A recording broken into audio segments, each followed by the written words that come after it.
Nafta hinnaga $200 barreli eest, veel ühe Lähis-Ida väina sulgemine ja täielik energiakollaps kogu maailmas. Just sellega ähvardab Iraan pärast Donald Trumpi avaldust, et juba järgmisest nädalast alustavad USA otseseid rünnakuid elektrijaamadele ja sildadele üle kogu Iraani. Nüüd ähvardab Iraan sulgeda mitte ainult Hormuzi väina, vaid üldse kõik mereteed, mida mööda nafta liigub Pärsia lahest välja. Islami revolutsiooni kaardiväe korpus teatas, et, tsitaat, energiakandjate tarned on kas kõigile kättesaadavad või mitte kellelegi. Iraan ütleb sisuliselt, kui teie lämmatate meid blokaadiga, siis meie lämmatame kõiki ehk kogu maailma naftaturgu. Ja Trump vastab sellele võttes välja oma suurima trumbi. Ta ähvardab hakata ründama Iraani energiasektorit, elektrijaamu ja Iraani ennast. Selles saates räägime, miks ähvardus sulgeda kõik piirkonna väinad ei ole bluff, vaid täiesti reaalne stsenaarium, kus nafta hind võib tõusta $200 barreli eest. Milliseid lööke energiasektorile valmistab Trump ette ja miks ta on need viimaseks jätnud? Ja mis kõige tähtsam, mis juba praegu toimub hindade ja laevandusega, samal ajal, kui me seda teemat arutame. Nii et, räägime kõigest järjekorras. Mis siis üldse juhtus? Iraan võttis ja sulges ametlikult Hormuzi väina, selle sama, mille kaudu enne sõda liikus 1/5 kogu maailma naftast. Ja teatas, et väin jääb suletuks, tsiteerin, Islami revolutsiooni kaardiväge, kuni Ameerika kuriteod lõppevad. Vastuseks kehtestasid Ameerika Ühendriigid taas Iraani sadamate mereblokaadi. Sellest rääkisin ma üksikasjalikult eelmistes saadetes. Ja nüüd sellele blokaadile vastab Iraan enam mitte sõnadega, vaid ähvardusega, mis on šokeerinud kogu maailma turgu. Iraani Islami revolutsiooni kaardiväe korpus lubas otse välja öeldes sulgeda kõik ülejäänud ekspordikoridorid, mis toovad kasu USA-le ja nende liitlastele piirkonnas. Ja siin on oluline mõista, mis nende sõnade taga tegelikult peitub. Ja nende taga on väga konkreetne teine väin, mille sulgemine võib tõepoolest kogu maailma naftaturu halvatuks muuta. Jutt käib Bab el-Mandebi väinast. See on selline kitsas väin Araabia poolsaare ja Aafrika vahel. Edasi on sissepääs Punasesse merre ja edasi, nagu te teate, Suessi kanal. Ja siin ongi kogu Iraani konstruktsiooni kavalus. Iraan ise ei ulatu Bab el-Mandebi väinani. See on kaugel ja ta ei saa seda otseselt sulgeda muidugi. Küll aga ulatuvad sinna suurepäraselt tema liitlased. Need on Jeemeni hussiidid, kes asuvad otse selle väina kaldal. Nii nagu iraanlased istuvad Hormuzi väina kaldal. Ja hussiidid on juba sõna võtnud. Liikumise kõrge esindaja hoiatas esmaspäeval otse. Rühmitus on valmis sulgema Bab el-Mandebi väina, kui Saudi Araabia jätkab Jeemeni pommitamist. Ja see Jeemeni ametnik ütleski, et selline samm võib tõsta nafta hinna $200 barreli eest. $200. Et aru saada, praegu maksab barrel umbes $85 Brenti toornafta eest. Kõik, mis ületab $100, on juba valu igal tanklal üle kogu maailma. Kaasa arvatud muidugi Ameerika omad. See tähendab, et hussiidid hoiavad sisuliselt kätt ülemaailmsel bensiini hinnalülitil. Ja Iraan on tõesti valmis selles sõjas oma viimast argumenti kasutama. Just sellega ta täna avalikult ähvardabki.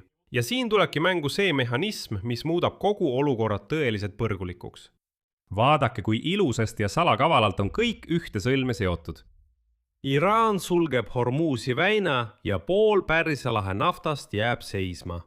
Saudi Araabia. Päästes end sellest olukorrast pärast USA sõja algust Iraani vastu 28. veebruaril hakkab oma naftat mööda 1200 kilomeetri pikkust torujuhet Punasesse merre vedama. Aga selleks, et Punase merest maailmamereni jõuda, tuleb läbida seesama Bab el-Mandebi väin. Bab el-Mandebi väina kontrollivad hussiidid ja hussiidid on Iraani proksijõud. See tähendab, et Iraan võib mõlemad väljapääsud korraga sulgeda. Ja peamine Hormuzi ning varuväljapääs Bab el-Mandebi, mille kaudu saudidid praegu pääsevad. See saab olema tohutu probleem. Ja see pole enam teooria. Üks tänase päeva võtmetähtsusega värskeid teateid kõlab nii. Emiraatide sadam Fujairah. See on suurim sadam. Alternatiivne marsruut, mis läheb Hormuzi väinast mööda, on sisuliselt oma töö lõpetanud. Analüütikute andmetel eemaldab see turult veel umbes 6 miljonit barrelit päevas. Ja mõelge, isegi 2 Ameerika lennukikandja ja võimsa USA lennuväe kaitse all ei suudetud seda sadamat avatuna hoida. Tankerite kapteenid keelduvad lihtsalt sinna minemast, sest nagu öeldakse, kõik tahavad elada. Ja selle taustal ütles Hushiitide liikumise Ansar al-Allah poliitbüroo liige Muhammad al-Farah üldse järgmise tsitaadi. Kui praegune olukord teravleb, suletakse Bab el-Mandebi väin ja Hormuzi väin koostöös Iraaniga operatiivse liidu raames. See tähendab, et Iraan ja Hushiidid on valmis tegutsema koos ning sulgema korraga mõlemad maailma kaubanduse kitsaskohad. Ja kui langeb ka Punase mere lõunapoole sissepääs, satub ohtu ka Suessi kanal, veel üks väin. See pole enam naftakriis. See on juba selline halvatus, mis mõjutab head poolt maailma mereteedest nii nafta kui ka toiduainete jaoks, mis on kriitiline. Aga räägime numbrites. Hormuzi väina kaudu liigub 20% kogu maailma naftast. Bab el-Mandebi väina kaudu liigub veel 12% naftast. Suessi kanali kaudu veel 5% kogu maailma naftast. Lõpuks võib peatuda peaaegu pool kogu maailma naftatarnetest. Nüüd sellest, mida sellele vastas Donald Trump. Ja Trump vastab eskalatsiooniga, võttes samuti varrukast välja kõige tugevama trumbi. Lisaks järjekordsetele löökidele USA armee pommitab Iraani juba 4. ööd järjest, kusjuures viimane laine kestis muide 7 tundi ja tabas 10 sõjalisi sihtmärke Hormuzi ümbruses. Ähvardab Trump nüüd minna täiesti uuele tasemele. Ta ähvardas, et järgmisel nädalal hakkavad USA ründama Iraani energiarajatisi ja sildu, kui Teheran ei istu läbirääkimiste laua taha. Sisuliselt ähvardab Trump Iraanil elektri välja lülitada ja riigi tükkideks rebida, jättes selle ilma transpordiarterite ja logistikata. Lõpuks ähvardavad USA praegu Iraanil elektri välja lülitada ja mõlemad pooled nimetavad seda kokkuleppele sundimiseks. Mõlemad. Pange tähele, nii Iraan kui ka USA. Ainult et selle mängu pantvangiks satub kogu ülejäänud maailm, kellele need 2 kavatsevad tekitada naftašokki. Ja selles kontekstis tahan ma teile tuua suurepärase tsitaadi ajakirjanik Philip Gordonilt. Kuulake iga sõna hoolikalt, sest minu arvates kirjeldas ta kõige paremini seda olukorda, kuhu Donald Trump end ise sisse ajas. Ja kahjuks mitte ainult ennast. Järgneb Philip Gordoni tsitaat. Oleks veel pool häda, kui praegune vastasseis peegeldaks kummagi poole kindlust selles, et teine pool kindlasti järele annab. Iraan usub seda tõenäoliselt tõesti, arvestades Trumpi varasemat käitumist ja seda kahju, mida ta võib USA majandusele põhjustada, eriti enne vahevalimisi kongressi. Kuid hoolimata kogu hooplemisest ei usu Trump tõenäoliselt, et Iraan peagi järele annab. See võib viia ta palju ohtlikumale sõjalise eskalatsiooni teele ja loomulikult ka vastu eskalatsioonini Iraani poolt. Ebaõnnestunud memorandumi õppetund seisneb selles, et Iraan ei ole valmis looguma kontrollist Hormuzi väina üle. Lisaks tuludele nõuab Iraan kontrolli ja oma autoriteedi tunnustamist, mida ta saaks igal hetkel kasutada survevahendina. Teistes küsimustes, sealhulgas Liibanoni, tuumaprobleemi ja kinnipeetavate ning kõigi nende elanikega peetavate läbirääkimiste osas. Just sellele Trump õigustatult vastu seisab, aga tundub, et ta ei saa sellega midagi ette võtta. Aga samal ajal pommitavad pooled 11 just praegu. Islami revolutsiooni kaardiväe korpus teatas, et vastuseks uutele Ameerika rünnakutele ründasid nad USA 5. laevastiku sihtmärke Bahreinis. Lisaks teatasid iraanlased, et nad süütasid ja hävitasid logistikaobjekti Kuveidi Mina Abdullahi sadamas. Lisaks ründasid nad ka seda, mida nad nimetasid Ameerika baasiks Azrakis. See asub Jordaanias. Sealt sihtisid nad lennuangaride pihta. Ja siin on veel üks oluline detail, mis näitab, kuidas see sõjakeeris laieneb. Iraan teatas täna otse, et osa Ameerika rünnakutest tema vastu viidi läbi otse Jordaania territooriumil asuvast baasist. See on oluline, ehk siis Iraan süüdistab tegelikult ka Jordaaniat kaasosaluses ja ründab teda. Jordaania õhutõrje pidas kolmapäeva hommikul kinni ja tulistas alla 3 ballistilist raketti, mis lendasid tema õhuruumi Iraani poolt. See tähendab, et sõjakeerisesse tõmmatakse juba mitte ainult Iraan ja USA, vaid ka Bahrein, Kuveit, Katar, on löödud Saudi Araabia, Araabia Ühendemiraatide ja isegi Omaani pihta. Ja täna nimetab Iraan otse ka Jordaaniat sõja kaasosaliseks. See tähendab, et leek levib. Ja minu jaoks kõige olulisem näitaja sellest, mis toimub ja kuhu see kõik liigub, on turureaktsioon. Sest vabandust, aga raha ei valeta. Raha ei valeta kunagi.